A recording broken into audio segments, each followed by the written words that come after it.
A tavola cosa ci sarà questo 25 di dicembre? I bambini, le solite cose, il pandoro, il panettone e tutta la famiglia. Beh, quindi tradizione. Sì, da noi sì, ancora sempre. Poi sono piccolini per cui si divertono da matti. Quindi il Natale è Natale con i bambini. Sì. Cose semplici come ogni anno, niente di straordinario. Però tradizionali. Assolutamente, quindi non mancheranno le lenticchie, il purè, il pasticcio, cose così. Boh, classico, classico. Piccola tradizione, piccolo antipasto, arrosto e tanta verdura. Quindi si va proprio sul sicuro. E panettone per finire. Tradizione. Natale è assolutamente solo tradizione. L'innovazione è che ci può sempre essere un ospite nuovo in più.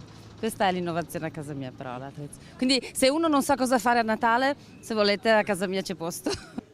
Non manca lo spumante, il torrone, Ma lei è più per la tradizione o per l'innovazione a tavola? tradizione. Beh, per noi il cotechino, per esempio, non può mancare, i dolciumi, il panettone. Ecco, sa cosa? Il panettone non può mancare, anche se un dolce forse volevate una cosa. No, quello che... Per me il Natale è panettone, Col candito o senza?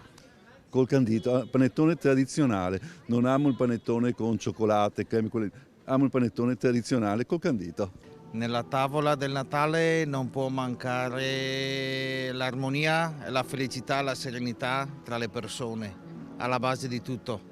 Il pandoro, con Lei mascarpone, tradizione. a tradizionalista al massimo. L'arrosto, Ma voi siete per la tradizione? per la tradizione, sì. Grazie.